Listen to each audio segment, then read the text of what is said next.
ದೊಡ್ಡವರಿಗೆ ಅಷ್ಟೇ ಅಲ್ಲ, ಈ ರೆಸಿಪಿ ಮಕ್ಕಳಿಗೆ ಕೂಡ ತುಂಬಾ ಇಷ್ಟ ಆಗುತ್ತೆ. ಯಾಕಂದರೆ ಅಷ್ಟು ರುಚಿಯಾಗಿರುವಂತಹ ಸ್ಪೆಷಲ್ ರೆಸಿಪಿ.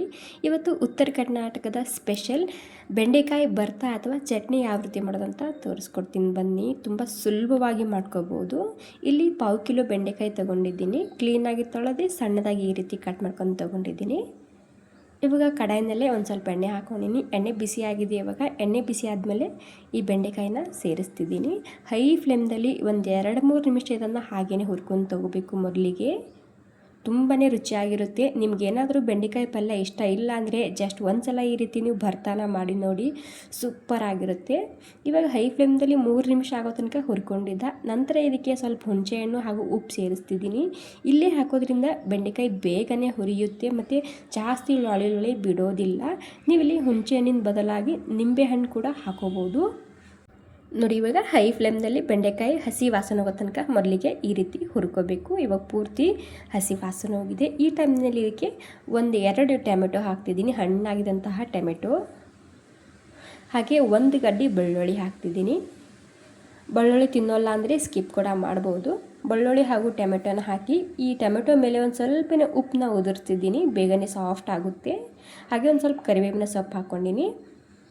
1-2 ನಿಮಿಷ ಇದಕ್ಕೆ ಹಾಗೆಯೇ ಮುಚ್ಚಿಡ್ತೀನಿ. 2 ನಿಮಿಷ ಆದಮೇಲೆ ಓಪನ್ ಮಾಡ್ತಿದ್ದೀನಿ. ಇದಕ್ಕೆ ಮತ್ತೆ ಉಲ್ಟಾ ಹಾಕ್ತಿದ್ದೀನಿ ಟೊಮೆಟೊಗೆ.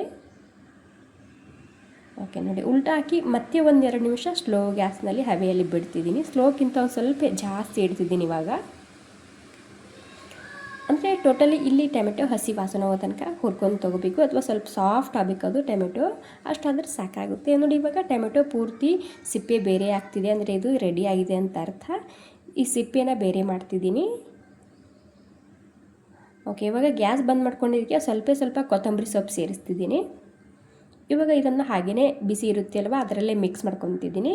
ಇವಾಗ ಪೂರ್ತಿ ತಣ್ಣಗಾದ್ಮೇಲೆ ಮಿಕ್ಸಿ ಜಾರಿಗೆ ಹಾಕ್ತಿದ್ದೀನಿ. ನೀರು ಹಾಕಬಾರ್ದು, ಹಾಗೇನೆ ಇದನ್ನು ರುಬ್ಕೊಂಡು ತೊಗೋಬೇಕು. ನೋಡಿ ಈ ರೀತಿ.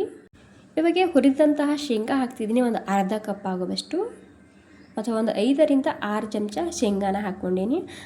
ರುಚಿಗೆ ಬೇಕಾದಷ್ಟು ಖಾರದ ಪುಡಿ ಹಾಕ್ತಿದ್ದೀನಿ, ಅಂದರೆ ರೆಡ್ ಖಾರದ ಪುಡಿ ಹಾಕ್ತಿದ್ದೀನಿ. ಹಾಗೆ ಒಂದು ಅರ್ಧ ಚಮಚ ಆಗುವಷ್ಟು ಜೀರಿಗೆ ಹಾಕ್ತಿದ್ದೀನಿ.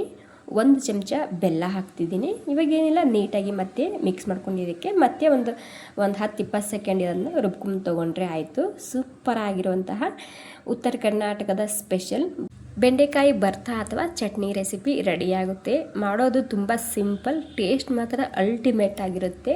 ನಾನಿದು ಮಲ್ಟಿಗ್ರೇನ್ ರೊಟ್ಟಿ ಜೊತೆಗೆ ಮಾಡಿದ್ದೀನಿ. 2ರ ಕಾಂಬಿನೇಷನ್ ಸೂಪರ್ ಆಗಿತ್ತು.